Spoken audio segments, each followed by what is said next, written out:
Él nunca me levantó la mano, nunca me gritó. Y precisamente por eso tardé 6 años en darme cuenta de que me estaba destruyendo. Hola, me llamo Valentina, tengo 29 años y lo que les voy a contar es algo que jamás pensé que compartiría públicamente. Pero después de escuchar tantas historias, entendí que a veces poner las cosas en palabras es la única forma de no volver a dudar de una misma. Viví casi 6 años en una relación que, desde afuera, parecía no solo normal, sino envidiable. Él era el tipo de hombre que todos quieren para su hija. Carismático, con una carrera sólida, siempre bien vestido, siempre diciendo lo correcto en el momento correcto. «¡Qué suerte tienes!», me decían mis amigas. «Es tan maduro», comentaba mi mamá, y yo asentía, convencida de que había ganado la lotería del amor. Lo conocí en una conferencia de negocios en Santa Fe. Yo acababa de conseguir mi primer puesto gerencial en una empresa de marketing. Estaba en mi mejor momento profesional. Él se acercó con esa sonrisa que después aprendería a temer, me invitó a un café y me hizo sentir como la mujer más interesante del mundo. Durante los primeros meses fue atento, detallista, el novio que cualquiera querría presumir en Instagram. Pero la violencia nunca empezó con gritos. Empezó con bromas. «¡Ay, eres muy sensible! No sabes aguantar nada. Relájate, nada más estaba jugando». La primera vez que sentí esa punzada extraña en el estómago fue una noche de viernes. Habíamos quedado de salir a cenar a un restaurante en Polanco que yo había reservado con semanas de anticipación. Pero yo había olvidado pagar un recibo de la luz. Él suspiró de una manera que jamás voy a olvidar. Largo, pesado, como si yo fuera una carga insoportable. «Por eso prefiero encargarme yo del dinero», me dijo, sin levantar la voz, con una sonrisa condescendiente. «Tú te estresas con cosas simples». Y yo asentí. Pensé que tenía razón. Pensé que estaba siendo considerado. Así empezó todo. Poco a poco dejé de manejar mis propias finanzas. Mi sueldo, ese que yo me había ganado con años de estudio y esfuerzo, era mejor que entrara a su cuenta para organizarnos mejor como pareja. Si necesitaba comprar algo, se lo pedía. Al principio me lo daba sin problema. Después empezaron las miradas. No me gritaba, pero fruncía el ceño de una manera que me hacía sentir como una niña pidiendo permiso. «¿Otra vez compraste eso? No entiendo por qué gastas tanto en cosas innecesarias. Si administraras mejor, no estaríamos así».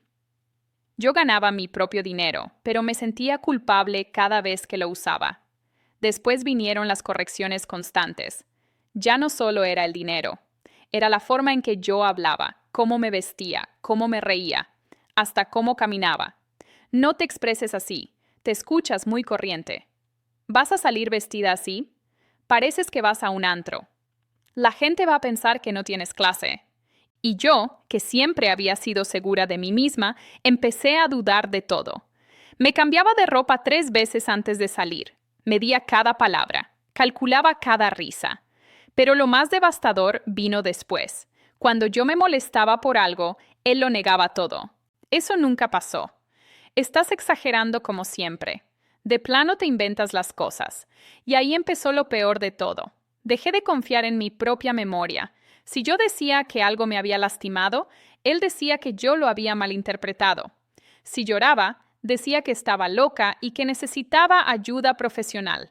Si le reclamaba algo, decía que yo era conflictiva y que por eso nadie me aguantaba. Hubo una noche que marcó un antes y un después. Él canceló nuestros planes por 3ª vez consecutiva.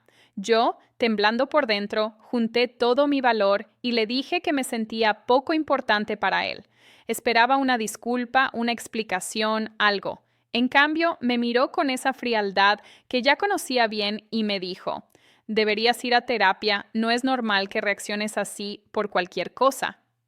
Esa frase se me clavó en el pecho. Empecé a preguntarme si el problema realmente era yo, si estaba loca, si exageraba todo, si merecía sentirme así de miserable. Fue entonces cuando comencé a escribir. No lo hice por valentía, lo hice por pura desesperación. Al principio eran notas sueltas en mi celular, escondidas en una carpeta que bauticé como recetas de cocina, para que él no las encontrara. Hoy dijo que nadie más me aguantaría. Hoy revisó mi estado de cuenta y me interrogó sobre en qué gasté 200 pesos. Hoy se rió cuando le dije que me sentía triste. Después, esas notas se convirtieron en un cuaderno. Empecé a anotar fechas, palabras exactas, los tonos en que me decía las cosas, porque algo dentro de mí, una vocecita que él no había logrado apagar del todo, sabía que si no lo anotaba, él me convencería de que nunca había pasado. Y lo intentó. Vaya que lo intentó. Una tarde llegué a casa y encontré el cuaderno abierto sobre la mesa del comedor. Sentí que el corazón se me detenía. Pensé que gritaría, que habría una escena terrible. Pero no. Él solo sonrió. Esa sonrisa que ya me provocaba náuseas. Esto es enfermizo, me dijo, hojeando las páginas como si fueran basura. Te la pasas victimizándote. Ahora entiendo por qué nadie te entiende. Cerró el cuaderno y lo dejó ahí, en la mesa, como si no valiera nada. Como si yo no valiera nada. Me sentí pequeña, ridícula. Dudé de mí misma una vez más.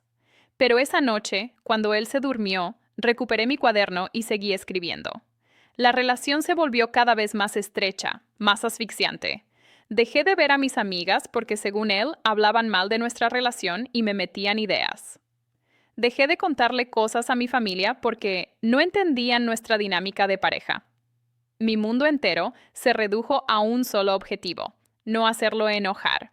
Él nunca me pegó, pero me borró de mí misma, de mis sueños, de mi identidad.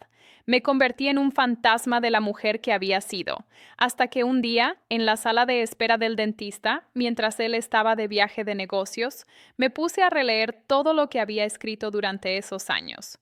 Y algo hizo clic.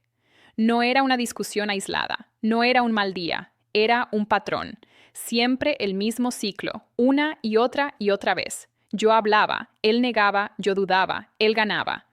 Ese día lloré en plena sala de espera, pero fue un llanto diferente. No era culpa, no era vergüenza, era claridad.